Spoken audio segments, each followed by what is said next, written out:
Hi, it's Louise here, and we are continuing on with our Empowered Habits, our Healthy Habits video training series. And in this video, I'm going to talk about how I stopped people pleasing and became a better coach, as we've been moving along this continuum of disempowering habits that don't support us as professionals. People pleasing is actually one of them. You see here by this image. Okay, who do you want me to be today? All right, well, I've got a smile and yeah, and this is where people pleasing is a habit. And I'm going to share with you why, because it's something I struggled with. And I want you to know, if you struggle with this, that there are some reasons why. And we're going to get to that. How did people pleasing impact my coaching sessions? I'm sure you're thinking about all of the reasons right now, but I will get to that. And then how to stop people pleasing hacks that improved my coaching skills. And then the bonus download, how to stop people pleasing healthy habits. All right, let's look at my people pleasing habit next. When I struggled with an imbalanced brain, people pleasing, increased dopamine, the positive praise and approval feedback from others released dopamine, creating a sense of reward and satisfaction. Serotonin, people pleasing, increased my serotonin levels, contributing to a temporary boost in mood and reduced anxiety.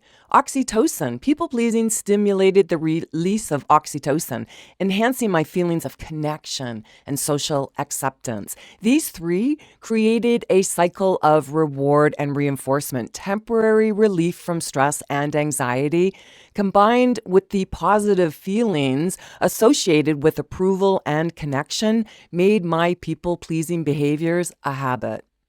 In addition to the brain chemicals creating that cycle to create the habit, there's also that need, especially going back as children.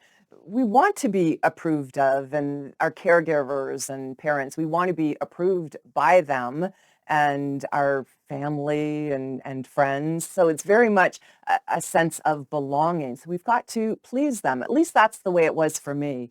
And then be accepted, be understood, and be loved. So it's these innate needs as well. And that contributes to the people-pleasing habit.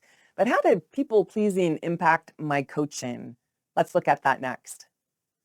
People pleasing impaired my coaching skills, specifically assertiveness. During a session sensitive to rejection and criticism, I focused on pleasing my clients, so I avoided giving honest, critical feedback or challenging my clients' limiting beliefs and behaviors. My clients didn't receive the necessary guidance to achieve meaningful progress. After a session, I ruminated over the session, worrying about whether I was liked or if I upset the client or if the session was good enough.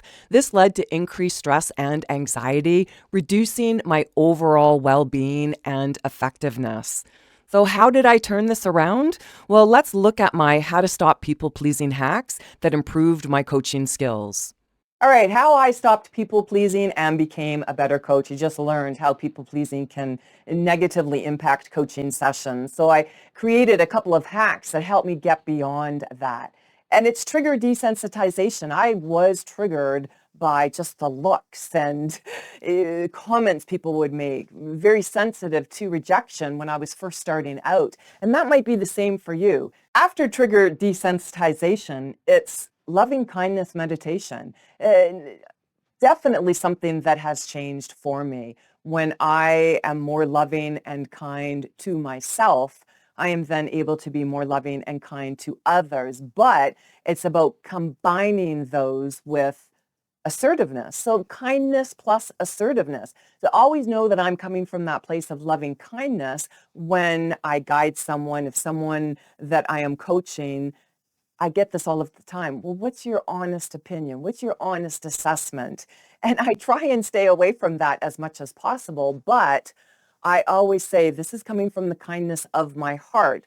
And this is what I see. And this is what I hear from everything that you have shared with me. And that way it lays the groundwork. And when I come from that place and when I changed that up, I don't worry about rejection anymore, because the people that I'm working with, they understood. Yeah. They understood. It's not malicious because it's not just our triggers as coaches that we have to worry about, but it's the triggers of our clients and how they were spoken to and what triggers them. We never want to put them on the defensive. And by going through these hacks and not worrying about people pleasing so much, we can be kind and be great. And that means that it's about being honest, but coming from that place of kindness. All right, stick around. I'm going to share with you where to get the bonus How to Stop People Pleasing Healthy Habits download. Visit louiseandmaurice.com, locate the free tab in the menu, click on the last title in the drop-down menu called Healthy Habits, locate the video titled How to Stop People Pleasing, locate the PDF document directly below that video titled Healthy Habits to Stop People Pleasing.pdf. Remember, it is progress, not perfection. And that's why anytime you are making improvements and replacing disempowering habits with empowering habits or healthy habits, it's about starting off small and using awareness, always being self-aware, but understanding it's progress, not perfection. All right, if this video resonated with you, make sure you give it a thumbs up and share it with anyone that can benefit from the information that I have provided. This is another video that will support you. Click on my image if you are not a subscriber. Again, I am your instructor, Louise and Maurice, and I thank you for sharing your valuable time with me.